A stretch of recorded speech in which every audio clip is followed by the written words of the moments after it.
Hello guys, magandang araw sa inyo lahat. Today is July 19, 2023. So, ayun nga, kahapon nilabas natin itong sasakyan. So, thank you Lord, thank you Live Good. Sa lahat ng mga hindi pa po nag-join, so, trabahuin nyo si Live Good. Huwag kayong umasa sa spillover, maliit lang po yun. So, ang gawin nyo, trabahuin nyo.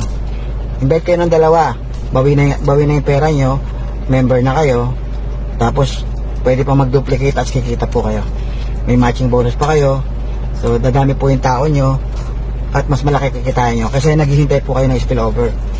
So yung dalawa mo kumuha ng taga-Tagalawa, kung isang linggo ginawa nila isang linggo rin. Pang third week mo meron ka ng third level, pang fourth week mo meron ka ng fourth level, pang fifth week fifth level. So hanggang 12 weeks lang yan kayang punuin yung 12 level mo. So pag nakadalawa ka hanggang 13th level ka na. So meron ka ng $4,000 per month pag napuno yung 13th level mo. So kung sabihin na natin hindi weekly, nagawa mo magdalawa in 1 month. So ginaya ka. So 13 months lang yun. Bawat isa 1 month in the making yung dalawa nila. Pero kung ako sa'yo guys, gawin mo na yung ginawa ko. Hindi ako nakontento sa dalawa. As of today, siguro nasa 70 plus na po yung direct na invites ko. So kasi mas malaki po yung kita doon sa matching bonus. Ano ba yung matching bonus? Yun po yung lahat ng kinikita ng matrix ng direct invite ko, 50% po ako doon. So kaya mas maganda po yung marami kang direct. Okay, so hatawin nyo na po hanggat maaga. So guys, ito na po yung biyaya sa atin ng Diyos na Nissan Pro 4X. 2 taon na po ako nang gigigil dito. Gigil na ako dito, 2 taon na. Sa wakas nakakuha ko na rin siya. Okay? So, may isa pa po tayong achievements. May achievement pa po tayo isa. So, yun po yung investment na realty. So, lahat po yung katas ng Live Good. So, ang maganda doon sa realty na nakuha natin, pre-selling po siya. Tapos, ang maganda niyan, ang ganda ng location. Okay, so napakaganda. Pwede mong pa Airbnb, pa-rent mo, or i-resell mo na lang. Pagka mataas yung value, magdoble na value, i-resell mo, kita ka na. So guys, yung pera mo na pagkatrabahuhan dito sa Live Good, mapupunta rin sa isa pang pagkakakitaan. Ito, itong sasakyan na to, passive din to. Kasi may paggagamitan ako nito na isa pang kikita. Kasi meron kaming business na dalawang klase yung business namin na traditional na sinimulan na mapapakinabangan ko tong pickup na to. So hindi lang to basta luho lang. So basta guys, ang payo ko lang, lahat ng kikitain nyo, ilagay nyo po kung saan pwede pang kumita. Kaya wag po kayo makontento sa isa lang source of income. So gawin yung stepping stone si Live Good para matupad nyo yung pangarap nyong negosyo. Yung iba gusto magkaroon ng restaurant, hindi makapag-start, wala silang huge capital. Yung iba naman magpapatayo ng gym, parlor, iba't ibang klaseng ng negosyo ang meron kang gustong gawin.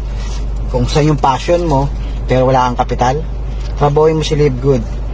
Matutupad mo yung pangarap mo, yung passion mo magagawa mo. So ngayon, ang passion ko maglaro. Magturo sa mga bata, volleyball, basketball, table tennis. So siguro magagawa ko na yung passion ko. Kasi magtuturo ako ngayon, hindi na para kumita. Kasi before nagtuturo ako para kumita ng pera.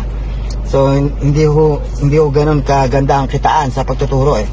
So hindi makuha yung pangarap. Masaya lang ako. So pwede ko na siyang gawin. Pwede kong balikan yung pagtuturo ng kahit walang bayad. Kasi masaya ako doon. Basta guys, kung meron kang negosyo na gusto mong simulan, na alam mo magiging masaya ka, pero wala kang kapital, mag-Live Good ka. Tapos pag kumita ka ng milyon, pag kumita ka ng bonggang-bongga, simulan mo na yung negosyo na kung saan magpapasaya sa'yo. Ang bottom line ng lahat dito, hindi pera. Hindi material. Ang bottom line ng lahat dito, kung bakit ka nagtatrabaho, kung bakit ka nagsisikap, ang bottom line, gusto mo maging masaya. So, hindi dahil sa pera, magiging masaya ka. May mga taong masaya kahit walang pera. May mga taong masaya kahit na simple lang yung buhay. May mga taong masaya kahit na walang negosyo. May mga taong masaya kahit tambay. So ang bottom line dito, kung saan ka masaya, dun yun, dun nakabase ang buhay natin. Kung ano magpapasaya sa'yo, hindi material. So kung magpapasaya sa'yo yung material, diba? Nasa sa'yo yun, trabahuin mo. Kung tingin mo hindi magpapasaya sa'yo yung ganito sasakyan, kontento ka na nagko-commute, masaya ka nagko-commute, wala tayong question dun. Kasi ikaw yan eh, masaya ka dyan eh. Kanya-kanya tayo ng happiness eh. Kaya hindi mo pwedeng pagmalaki na meron kang kotse, sila wala. Baka hindi mo alam.